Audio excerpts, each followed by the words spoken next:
Japan has introduced high-tech currency notes. Brazil's data regulator has banned Meta from mining data to train AI models. The week gone by was buzzing with a lot of interesting tech developments, and we bring you the most important ones in a tech wrap.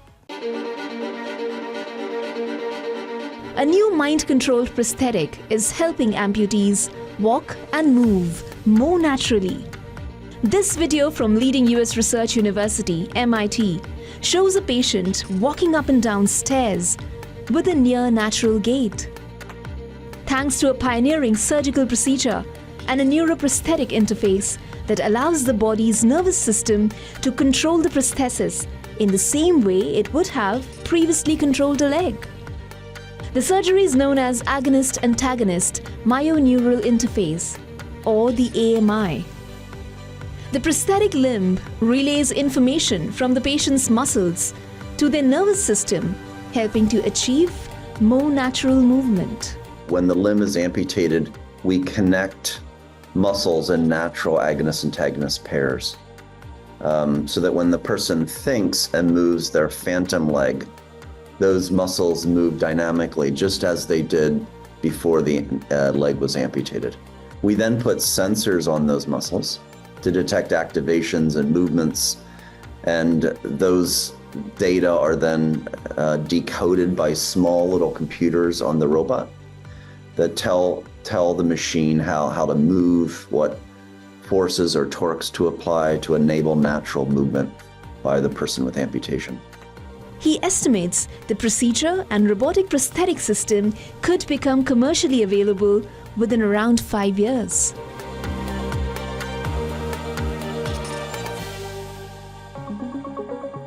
Japan has begun circulating its first banknotes in 20 years.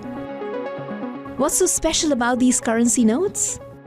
They feature three-dimensional portraits of the founders of financial and female education institutions. This has been done in an attempt to frustrate counterfeiters.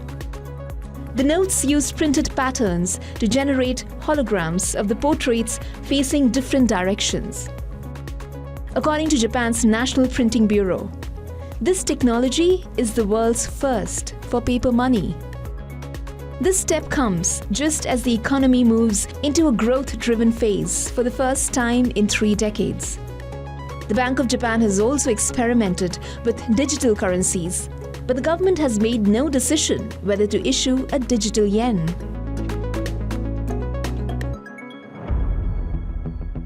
Brazil's National Data Protection Authority has determined that Meta cannot use data originating in the country to train its artificial intelligence.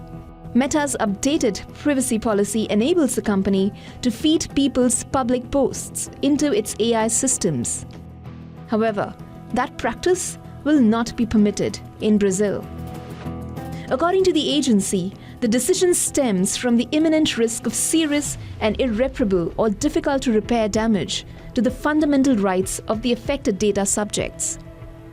The social media company has also encountered resistance to its privacy policy update in Europe, where it recently put on hold its plans to start feeding people's public posts into training AI systems. Generative AI has emerged as a game-changing technology. The number of international patent filings for innovations using cutting-edge generative artificial intelligence have surged 8-fold in 6 years.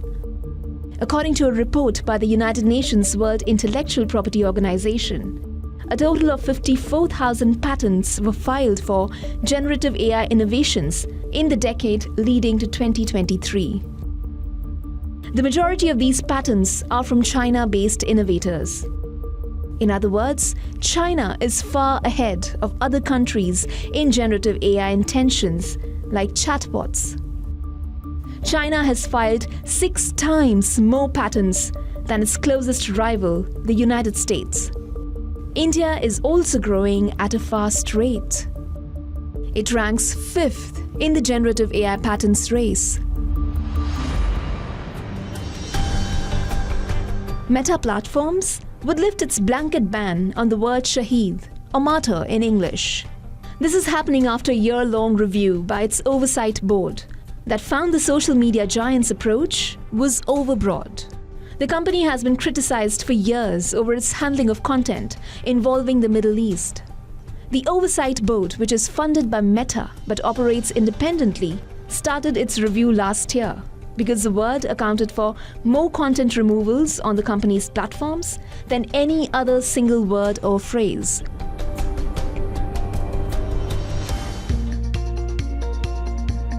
Indian social media platform Coup is discontinuing its services, its top boss said in a social media post.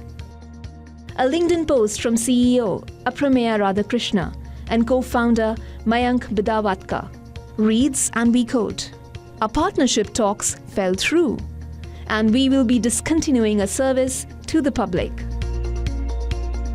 A dearth of funding hurt the platform, and high costs for technology to keep the app running led to the shutdown.